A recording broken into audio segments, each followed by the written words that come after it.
Making headlines this hour, Maldives Ambassadorial Workshop concludes 3 sessions of discussion at Maldives. Environment Ministry contracts SJ Construction Private Limited to establish sewerage facilities in 3 islands. And dozens of Palestinian youth gather by Gaza-Israel border a day after deadly violence broke out in one of the biggest Palestinian demonstrations there in years.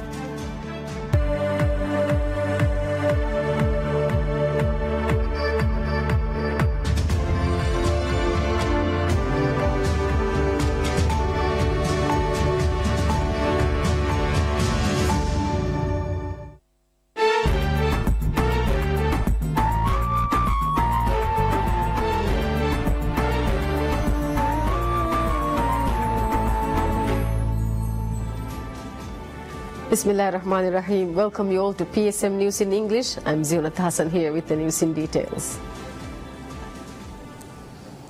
The Chief of Army Staff of Pakistan, General Qamar Javed Bajwa, pays a courtesy call on President Abdullah Yamin Abdul Gayoom.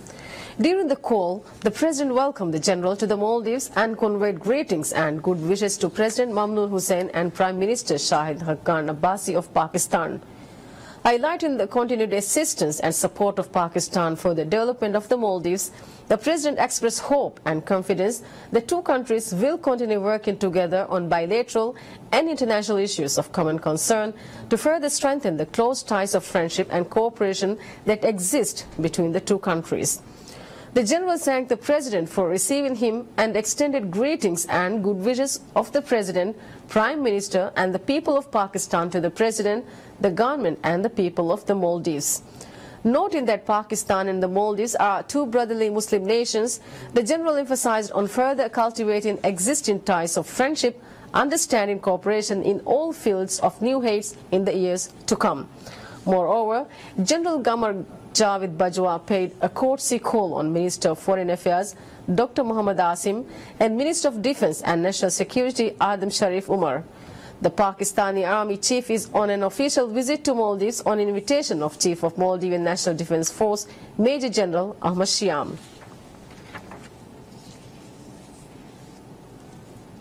Maldives Ambassadorial Workshop concludes substantive discussion sessions on tourism, environment and fisheries. According to Ministry of Foreign Affairs, the first session was held on tourism as a sustainable tool for development, the Maldives experience, in which a panel discussion was held on tourism concept, protection of the marine environment and sharing the experience of Maldives in tourism development. In addition, the second session was held on environment and climate change, opportunities and challenges, in which a panel discussion was held on climate change and its impacts on economic diversification as a tool for climate change adaptation and sharing Maldives' experience in climate change mitigation and adaptation. The third and the last session was held on the sustainable fisheries as a viable economic activity, trends and challenges, in which a panel discussion was held on pole and line fishing of Maldives, its experiences and how sustainable fisheries management leads to economic gains. The Maldivian delegation was led by Permanent Representative of Maldives to United Nations, Ali Nasir Muhammad. Delegations from 14 countries are taking part in the 3-day Maldives Ambassadorial Workshop, which is being held in Maldives. Minister of Housing and Infrastructure Dr. Muhammad Muiz says the first 2 pairs of China-Maldives Friendship Bridge are connected, forming the first superstructure of the largest infrastructure project to be conducted in the country. In a tweet, Housing Minister Muiz said the first 2 pairs forming the first superstructure are Pier 22 and Pier 23 of the bridge. Housing Minister assured the construction of the bridge is progressing according to the schedule and added that the superstructure of the bridge would be completed by July 9th. The 1.39 kilometers long bridge will have 2 car lanes and separate lanes for bicycles, motorcycles and pedestrians. The total expense of the project amounts to $200 million, out of which $116 million is provided as a free aid by the government of China. Maldives formulates new regulation on the retirement pension scheme for expatriates. Under new regulation formulated under the Maldives Pension Act, expatriates aged 16 to 65 can apply for the retirement pension scheme. According to Maldives Pension Administration Office, if the points in the scheme are met, expatriates with the approval of the employer can be part of the scheme. The new regulation by the Pension Administration Office states if an employee leaves the country before the retirement age, they will be granted the money from the retirement savings account, excluding the money in the recruit pension registry. Furthermore, the employee must submit the form requesting for the pension money 3 months before leaving the country. The new regulation also notes the payment must be processed within 45 days after submitting the application.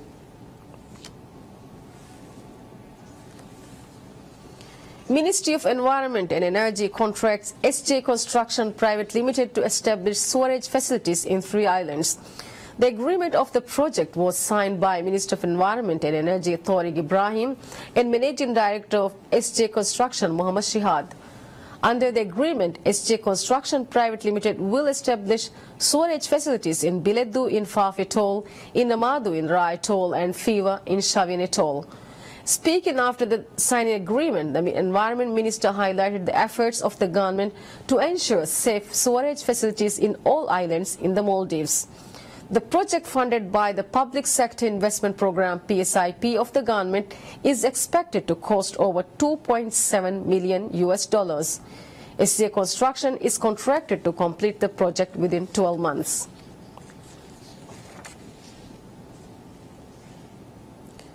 Youth Leaders Network YLN concludes a successful forum on developing nationalism in youth at Kurudufushi of Hadal Atoll. According to YLN, the forum was aimed at raising awareness in developing strong and dependable youth for the future. The forum, which was initiated on the occasion of 50 years of the Maldives Republic, was also aimed at enhancing the youth of the country by disseminating information on the importance of leadership. Addressing the closing ceremony, manager of Maldives National University's Kurudufushi campus, Ibrahim Mohammed, noted the responsibility of each individual youth to do the best for the betterment of the country. In this regard, he called on all participants of the forum to utilize the information attained by the forum in the best means. The forum saw the participation of 50 students from various schools and colleges established in Kurudufushi. YLN revealed plans of conducting similar forums in Lam Atoll and Horafushi of Halif Atoll in the near future. YLN is a network which functions under the Ministry of Home Affairs.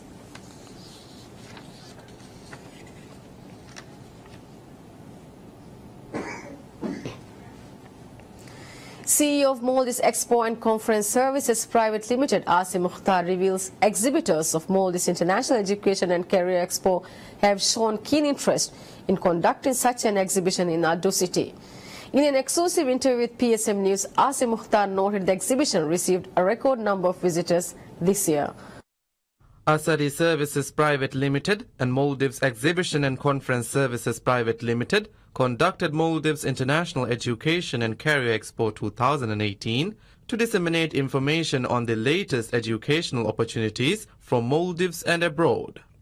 In an exclusive interview with PSM News, CEO of Maldives Expo and Conference Services, Asim Mukhtar, noted that this year was the most successful year of the 3 successive editions of the Expo.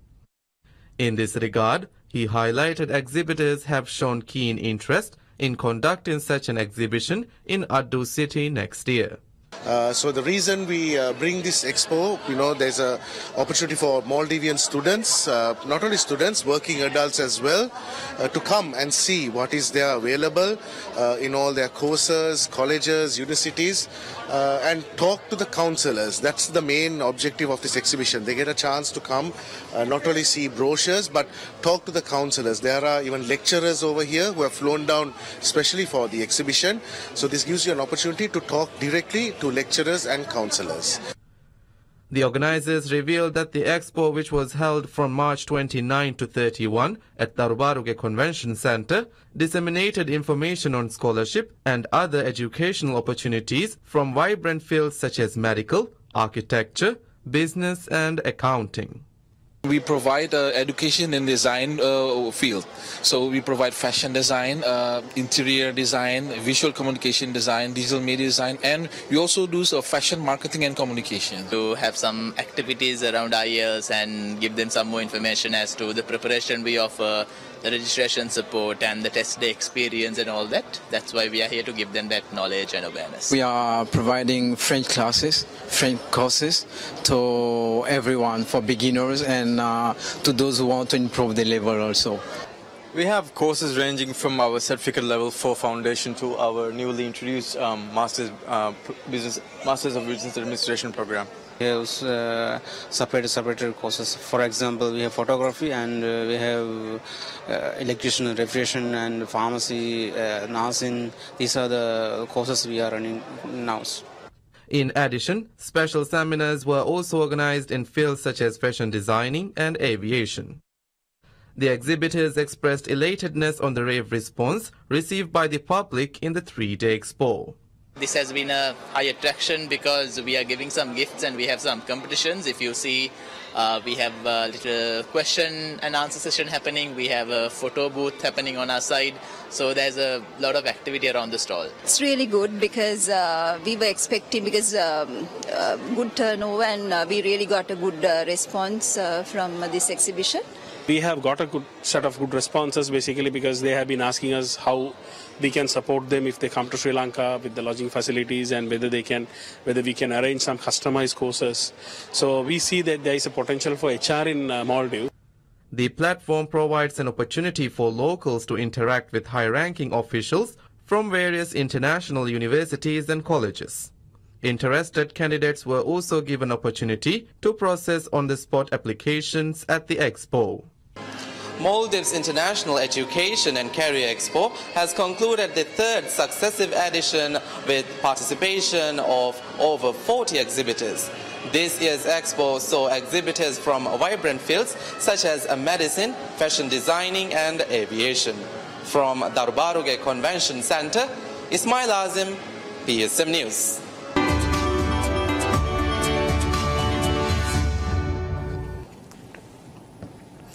Maldives Getaways reveals over 100 properties in the Maldives have confirmed their participation in the 2nd edition of Travel Trade Show of Maldives 2018. Travel Trade Show of Maldives TTM 2018 is scheduled to be held at the Darbaruge Convention Center from May 1st to 3rd. Maldives Getaways expects that along with over 140 resorts and hotel properties, 200 international buyers and media agencies will also attend the show. Premium exhibitors include Adaran Resort, Angiri Resorts, Crown and Champa Resorts, Bandos Maldives and Villa Hotels and Resorts Maldives.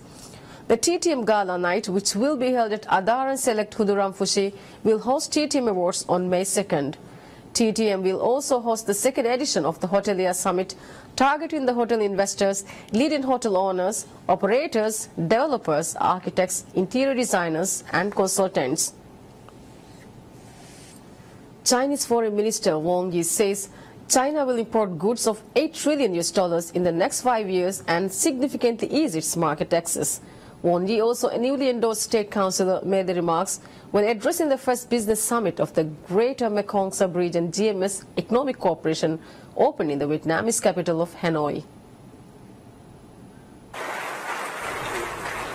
In addition to the planned imports, Chinese Foreign Minister Wang also promised to attract $600 billion of foreign investment in the same time period.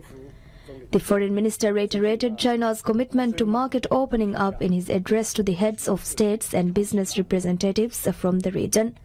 He said China will implement the policies liberalizing trade and investment at the high level, ease market access significantly, further open up the service and financial sectors in particular, protect the legitimate rights and interests of overseas investors, protect intellectual property rights, and create a world-class business environment. Wang Yi added that China hopes other countries can remain open too, as the process should be mutual. Wang's remarks follow recent U.S. proposals of tariffs on Chinese imports for alleged trade violations. Wang said trade frictions are inevitable but should be resolved through fair consultation based on trade rules. The Chinese foreign minister also warned that protectionists would only close their own door to China's market and hurt themselves in the end. Wang is in Vietnam to attend the 6th summit of the GMS Economic Cooperation and to pay an official visit to the country from Friday to Monday.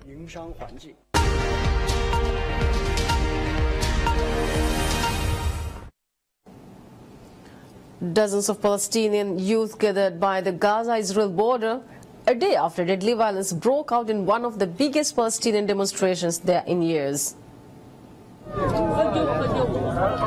In the southern Gaza Strip, residents said Israeli troops fired warning shots towards a crowd of youths, some of whom burnt tires. Health officials said 2 people were wounded, and an Israeli military spokesman said he was checking the details. Tens of thousands of Palestinians had gathered on Friday along the fenced 65-kilometer frontier, where tents were erected for a planned 6-week protest, pressing for a right of return for refugees and their descendants to what is now Israel. At least 15 Palestinians were killed by Israeli security forces confronting protesters. The Palestinian President Mahmoud Abbas declared Saturday a national day of mourning, and a general strike was called across the occupied West Bank. Thousands in Gaza marched through the streets at funerals for those who were killed. Vote counting following Egypt's presidential elections has continued since Wednesday night, with President Abdel Fattah al-Sisi chalking up a large share of the vote as expected. Ballots have been sent from 13,000 polling stations to general vote counting centers, and preliminary results have been slowly emerging. As many predicted, the incumbent president is comfortably in the lead in all cities and has collected a 90% share of votes so far. The average turnout by Friday's counts is in the range of 36% of the total electoral college. To ensure the highest possible turnout, the government applied a $30 fine on those who did not vote. An estimated 30 million people have not voted, with the government expected to collect $900 million. After polling stations were closed, several monitoring agencies announced their reports.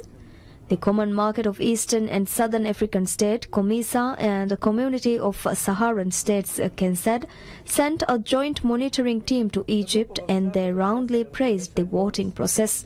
The group of observers of CANSAD and COMESA notes to date that the presidential elections held in the Arab Republic of Egypt from the 26th to the 28th of March 2018 was conducted under conditions of transparency, inclusiveness, credibility and regularity.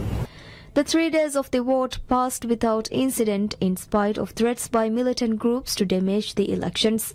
Meanwhile, Mustafa Musa, who ran against Sisi for the top post, said he is satisfied with the process and will accept the outcome. The results will be officially announced on April 2nd, and the winner will be formally sworn in as president in June. A fire broke out at a Houthi-controlled Yemeni port of Hodeidah, destroying warehouses filled with cooking fuel and foodstuffs. Fire trucks had not been able to put out the blaze in the warehousing area, which they said appeared to have been caused by an electrical short circuit. Reuters television footage showed thick plumes of smoke rising into the air and firefighters dousing the flames. Hodeidah port on the Red Sea handles the bulk of Yemen's imports, including critically needed food and aid supplies. The 3-year war in the country, which was already the Arab world's poorest, has pushed it to the verge of famine. A United Nations World Food Programme WFP employee told Reuters by telephone that there would be an investigation to determine the cause. Workers said the warehouses also contained hundreds of thousands of mattresses meant for those displaced by the war, which has killed more than 10,000 people and crippled the economy. The United Nations says that 3 out of the 4 Yemenis, which amounts to 22 million civilians, need relief aid.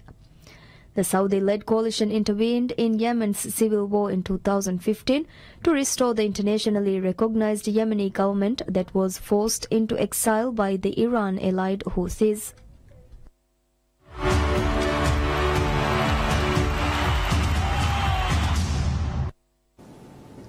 In sports, Zlatan Ibrahimovic scores twice on his LA Galaxy debut, including a winner in the stoppage time as his new team battled back from 3 goals down to defeat the upstart LAFC 4-3 in the thrilling match. Zlatan Ibrahimovic, who came on as a substitute in the 71st minute, scored 6 minutes into his first MLS game with a dipping 35-meter shot that soared over the outstretched arms of LAFC goalie Tyler Miller. The Swedish striker followed up with a gutsy header in the 91st minute from a pass by Ashley Cole that proved to be Galaxy's winner, sending the sell-out crowd of over 27,000 into a frenzy on a sun-soaked day in Southern California. The inaugural El Tráfico Derby was all one-way traffic at the start as expansion team LAFC immediately put pressure on a short-handed Galaxy squad who were playing without Romain Alessandrini, Jonathan Dos Santos and Giovanni Dos Santos. Trailing 3-1, Galaxy fans began chanting for Ibrahimovic and coach C.G. Schmidt obliged, bringing the towering forward into his first match since December as he recovers from a knee injury suffered playing for England's Manchester United. Ibrahimovic exceeded the sky-high expectations placed on his shoulders and instantly made good on his promise to help the Galaxy return to their winning ways after a dismal 2017 campaign where they failed to make the playoffs for the first time since 2008. If you look back, every team I came to, first official game I scored. And I said I will not let it down today. I will score also today, and I was just waiting to come in because when you lose 3-0, the adrenaline is pumping even more because you wanna be able to do something, help the team, help especially when they're in a difficult situation. And I just wanted to come in, and then the fans were demanding something, and I gave them Zlatan. Next up for the Galaxy is a trip to Sporting Kansas City on April 8th, while LAFC host Atlanta United next Saturday.